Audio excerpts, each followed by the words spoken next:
చాలాసార్లు ఇలా మీకు జరిగే ఉంటుంది. ఒక బరువైన దెయ్యం వచ్చి గుండెలపై కూర్చొని పీక నొక్కుతున్న అనుభూతి ఇది. ఇంకా చెప్పాలి అంటే ఒక్కోసారి మనకి భయంకరమైన కలలు వస్తుంటాయి. అప్పుడు అకస్మాత్తుగా మీకు తెలివి వచ్చినా ఎటూ కదలలేరు.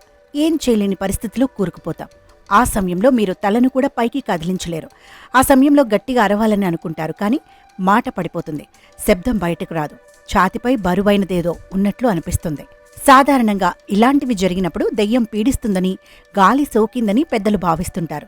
నిజానికి సైన్స్ ప్రకారం దీనికి కారణం ఏంటో ఇప్పుడు చూద్దాం. కొన్నిసార్లు ఈ పరిస్థితిలో మీ ఛాతిపై ఎవరో కూర్చున్నట్లు అనిపిస్తుంది. మీరు శ్వాస కూడా తీసుకోలేరు.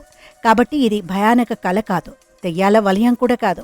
అయితే వైద్య పరిభాషలో దీనిని స్లీప్ పెరాలసిస్ అంటారు. అలా జరిగినప్పుడు కొన్ని నిమిషాల వరకు కదలలేరు. నోటి నుంచి మాటలు కూడా బయటకు రావు. నిజానికి నార్కోలెప్సీ అనే నిద్ర రుగ్మతకు సంబంధించింది. నిద్రలేమి, అవిశ్రాంతంగా పనిచేయటం వల్ల నార్కోలెప్సీ వస్తుంది. 190% మందికి నిద్రలోనే ఈ సమస్య వస్తుంది. ఇలా జరగకుండా ఉండాలంటే కమ్మటి సువాసనలు వెదజల్లే 2-3 ఎసెన్షియల్ ఆయిల్ చుక్కలను దిండుపై వేస్తే చక్కగా నిద్రపోతారు. దీంతో పాటు శరీరానికి తగినంత విశ్రాంతి అవసరం. ఈ జాగ్రత్తలు తీసుకుంటే ఏ దెయ్యమూ మిమ్మల్ని ఏం చేయలేదు.